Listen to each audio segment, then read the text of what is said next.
Hello, Carl here with Sustainability Theory News. We're over at hobbyfarms.com. They have an article, 4 reasons why every farmer should raise earthworms. There are a lot of benefits to earthworms, so let's get to the list here. For worm castings, it's basically worm manure. It's one of the best manures out there because it can be used immediately in the garden. You can put it for new seedlings, transplants, established trees. It could be used for vegetables or fruits, all sorts of different plants. Love it.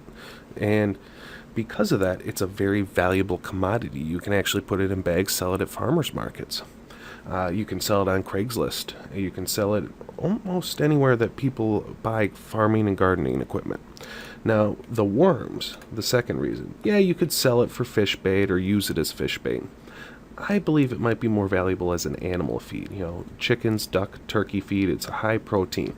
And they reproduce amazingly fast. We'll get to that in a second. Compost tea. It's a very great resource for compost tea. Mammals, or like deer or cows, their manure has E. coli in it.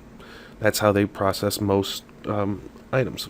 Well, cows maybe not so much E. coli as, say, a deer, but still, it can have some toxins in it, or rather pathogens.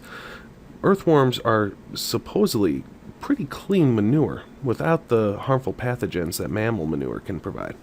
So if you want to make compost tea, it's very, very effective. I've also heard of some people combining, fish meal, worm castings, as well as bird guano to have many different types of manure for your compost tea.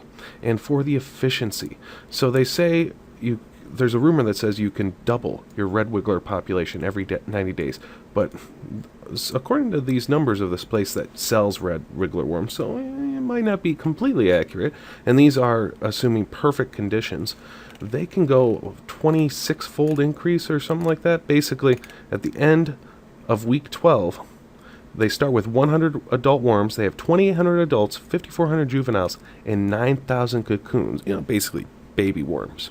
That's a huge increase in population, 28-fold increase just in the adults alone. Now, of course, this is ideal conditions. You can't let it get too hot. I think they said 77 degrees Fahrenheit temps. That's pretty much ideal. Because of that, and let's talk about what worms eat.